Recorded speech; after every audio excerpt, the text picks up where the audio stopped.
میں قرآن کا صفحہ مل گیا 10 سال کی سزا ہوگی، قرآن پڑھتا ہوا پکڑا گیا، عمر قید ہو جائے گی۔ یہ اس روس کی سرزمین کا حال بیان کر رہا ہوں جہاں امام بخاری پیدا ہوئے، بخاری لکھی گئی۔ یہ اس روس کی سرزمین کا حال ہے کہ جہاں امام ترمذی پیدا ہوئے، ترمذی لکھی گئی۔ یہ اس روس کی سرزمین کا حال ہے جہاں علامہ سید شریف جرجانی کا مدرسہ چلتا تھا۔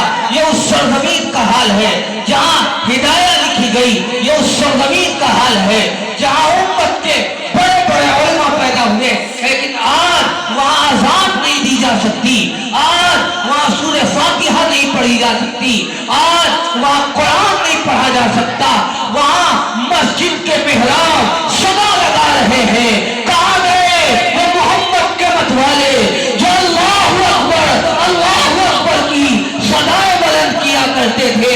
ارے کہاں گئے وہ دیوانے جو مسجد کی زمین کو تہجد میں اپنے آنسوؤں سے تر کیا کرتے تھے؟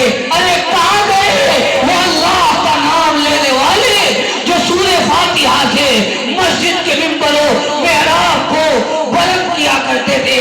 ارے کہاں گئے حی علی الصلاۃ حی علی الصلاۃ کے زمزمے گانے والے؟ آج سب ختم ہو گئے، ویران ہو گیا، سب کچھ لٹ گیا۔ آپ کو کیا معلوم روس کی سرزمین پر یہاں تک حالات ہوئے کہ لوگ قرآن کو دیکھنے میں ترس گئے۔ ایک عربی رسالے میں اس وقت کا حالات کا تذکرہ کرتے ہوئے 2 نوجوانوں کا مضمون چھپا تھا 1991 میں، اور عجیب و غریب مضمون تھا۔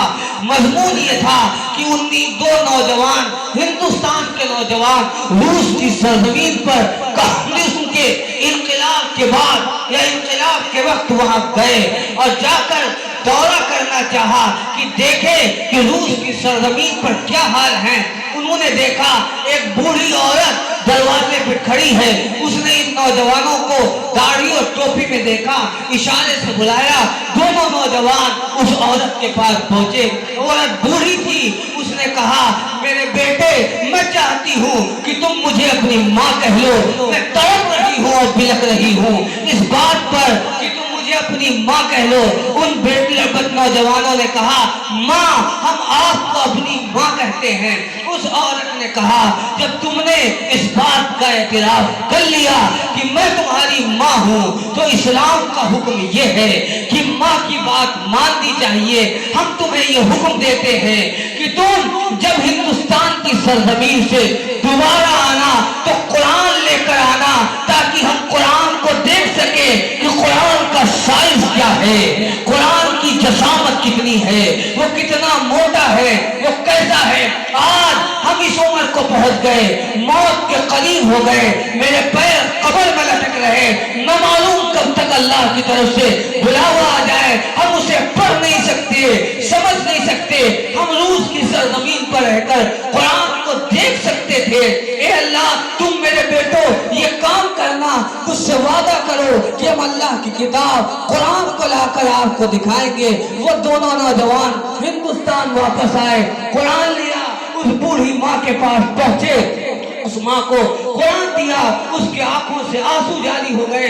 اس نے قرآن کو ہاتھ سے لیا، ہونٹوں سے چوما، آنکھوں سے لگایا، سر پر رکھا اور میں ہاتھ اٹھا کر کہا اے اللہ روس کی سرزمین پر رہتے ہوئے، اے اللہ روس کی سرزمین پر رہتے ہوئے میں تو تیرا کلام پڑھ سکتی تھی، میں تیرا کلام سمجھ سکتی تھی، اے اللہ دیکھ سکتی تھی، میں نے تیرا کلام دیکھ لیا ہے تو مجھے معاف کر دیجئے۔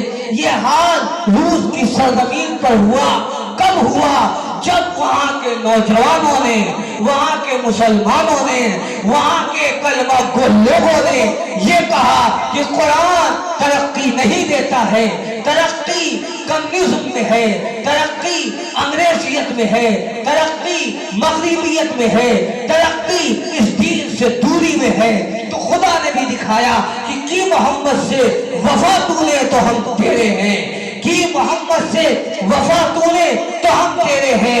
یہ جہاں چیز ہے کیا لوح و قلم تیرے ہیں۔ جب تم نے محمد سے رشتہ توڑا تو اب دنیا میں کوئی نہیں رہا، بالآخر تگو دو کے بعد 1990 میں کان کھول کر سنو، 1990 میں روس کی سرزمین پر 10,000 قرآن کے نسخوں کے جانے کی اجازت ہوئی۔ پورے 70 سال پابندی رہی۔ 1920 میں روس کی سرزمین پر قرآن پہ پابندی لگی۔ 1990 میں 10,000 نسخے جانے کی اجازت ہوئی۔ 70 سال روس کی سرزمین پر ایسے گزرے جہاں قرآن رکھنا جرم تھا، قرآن پڑھنا جرم تھا، قرآن دیکھنا جرم تھا، قرآن کا نام لینا جرم تھا۔ لیکن 1990 میں 10,000 قرآن کے نسخے روس کی سرزمین پر پہنچے ہیں۔